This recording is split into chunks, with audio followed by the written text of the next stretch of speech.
मूल उद्देश्य मानो यह था कि श्री हनुमान जी का यह परिचय जो इतना उत्कृष्ट है, इतना महत्वपूर्ण है, श्री हनुमान जी अपना परिचय वह परिचय देते ही नहीं। उस परिचय को परिचय मान करके वे कहते ही नहीं। और तब उसका मूल तात्पर्य इतना ही है कि श्री हनुमान जी समुद्र के ऊपर से पार गए। गोस्वामी जी कहते हैं विनय पत्रिका में, समुद्र देहाभिमान।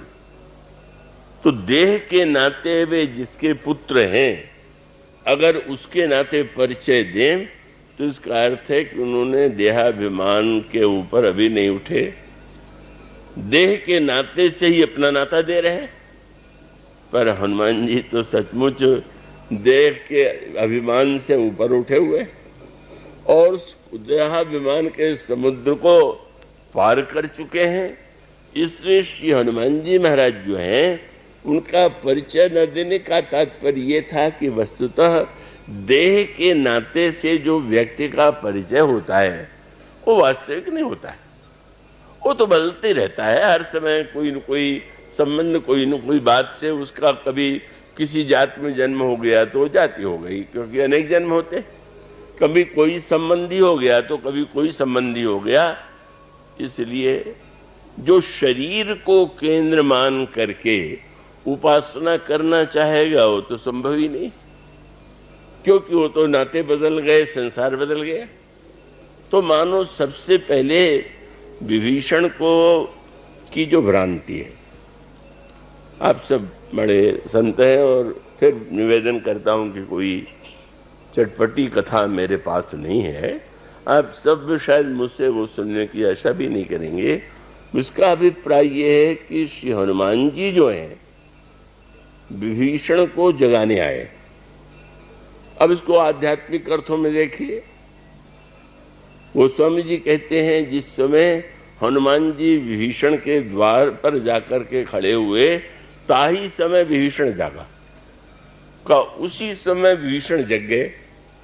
तो एक तात्पर्य तो है कि प्रातः काल पहुंचे होंगे 4 बजे, इसलिए विभीषण जग गए। पर गोस्वामी जी यह बताना चाहते हैं कि रावण के नगर में जो रहता है वो सोते ही रहता है। क्यों?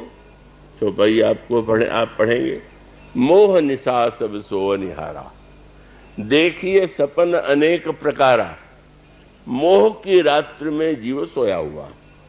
रावण गोस्वामी जी कहते हैं मूर्तिमान मोह है, और इसका अभिप्राय जब तक हम मोहग्रस्त हैं तब तक हम सुषुप्त हैं, तब तक हम जागृत नहीं होते।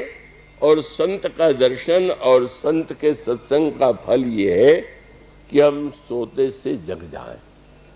जीव जो अब तक सोया हुआ था आज जग गया। जब लक्ष्मण जी ने निषाद राज को उपदेश दिया तो किसी ने पूछा लक्ष्मण जी ने कितने देर तक निषाद राज को उपदेश दिया था? आजकल घंटा घड़ी का पता लगाने में लोग बड़े व्यग्र रहते। गीता कितने देर में भगवान ने सुनाई? जब सेना दोनों ओर खड़ी थी तो कैसे वो लोग खड़े रह गए? सोचने की पद्धति अनोखी। गोस्वामी जी से किसी ने पूछा महाराज लक्ष्मण जी का प्रवचन कितने देर चला? और क्या उन्होंने सार्थक बात देखी? क्या गोस्वामी जी ने कहा था, राम गुण भाव अनुसारा। श्री राम का गुण सुनाते सुनाते सवेरा हो गया। सच्ची कथा वो है कि जो रात भर चले और सवेरा हो जाए। और रात भर चले मैंने मोह की रात्रि से जग करके हम जीवन में जब जग जाएं तो समझ लेना चाहिए कि कथा हो अब पूरी हुई। और वहां अब संगति है उसकी। उसके पहले लक्ष्मण जी ने यही व्याख्या करके निषाद राज को सुनाया था, निषाद राज मोह निशा सब सो निहारा, देखिए सपन अनेक प्रकारा, यही जग जामिन जागहि जोगी, परमारथी प्रपंच वियोगी, और जानिए तब ही जीव जग जागा, जब सब विषय विलास विरागा। विवेक कब होगा? बोले होय विवेक। और उसके बाद मोह भ्रम भागा, तब रघुनाथ चरण अनुरागा। जब कोई व्यक्ति जागृत हो जाता है सत्संग और कथा के द्वारा तो मोह और भ्रम दूर हो जाता है, और मोह भ्रम दूर होकर के कह सकते हैं कि हाँ वह व्यक्ति जो है जग गया। तो अभी अभी तक विभीषण के द्वार पर जब आए तो उस समय विभीषण सो रहे थे।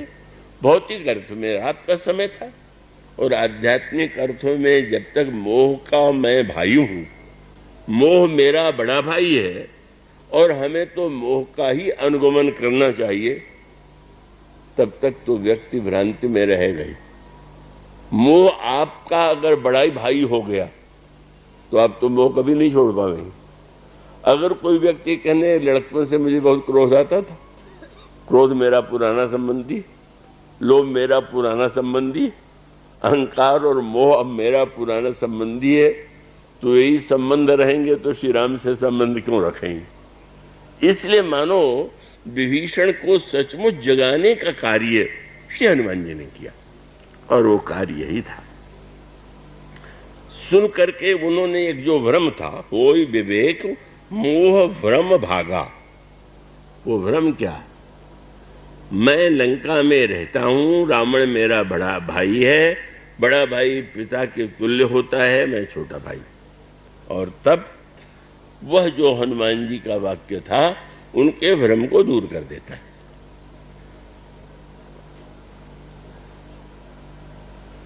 और वह उत्तर एक वाक्य के द्वारा सांकेतिक भाषा में कह दिया। जब उन्होंने पूछा भीषण जी ने आपका परिचय, तो उन्होंने राम कथा सुना दिया। तब हनुमंत कही सब राम कथा, और उन्होंने कहा कि कम से कम कथावाचक जी का नाम तो पता चल जाए। हाँ, तो मेरा नाम हनुमान है। विभीषण को तो बता दिया और किसी को नहीं बताया, लेकिन बताने के बाद अपने नाम का जो फल बता दिया वो और समस्या। बोले मेरा नाम तो हनुमान है, पर पहले समझ लो कि मेरे नाम का फल क्या है। बोले प्रात ले जो नाम हमारा, ते दिन ताहि न मिले आहार। सवेरे सवेरे जो मेरा नाम ले ले उसको भोजन न मिले। कितना विलक्षण भाव। पूरे नाम प्रभु का लो, कथा प्रभु की सुनो, रूप प्रभु का देखो। मैं कौन हूं, मेरा परिचय क्या है, ये परिचय तो जानने की कोई आवश्यकता नहीं। और एक शब्द कह करके उन्होंने कहा तुम विचार करके देखो, तुम्हें आज तक ये भ्रम रोके हुए है कि रावण मेरा बड़ा भाई है, मैं उससे कैसे छोड़ूं। तो हनुमान जी ने एक नाता सुना दिया। हमारा तुम्हारा नाता जानते हो क्या है? अब दोनों दो देश के, एक भारत के एक लंका में, एक का निशार्ज जात में जन्म हुआ, दूसरे का बानर जात में जन्म हुआ। एक परिवार में है ही नहीं है। पर प्रभु ने एक वाक्य हनुमान जी ने कह दिया, तब हनुमंत कहा सुन भ्राता। हे भाई विभीषण, तो भाई आश्चर्य हुआ, किस नाते से भाई हो गए? न एक जाति के, न एक नगर के, न एक पिता के। तो हनुमान जी महाराज ने कहा कि भाई वही तो हैं जो एक माँ के गर्भ से जन्म हुआ। तो हमारी और तुम्हारी माँ एक ही है, इसलिए हम लोग भाई।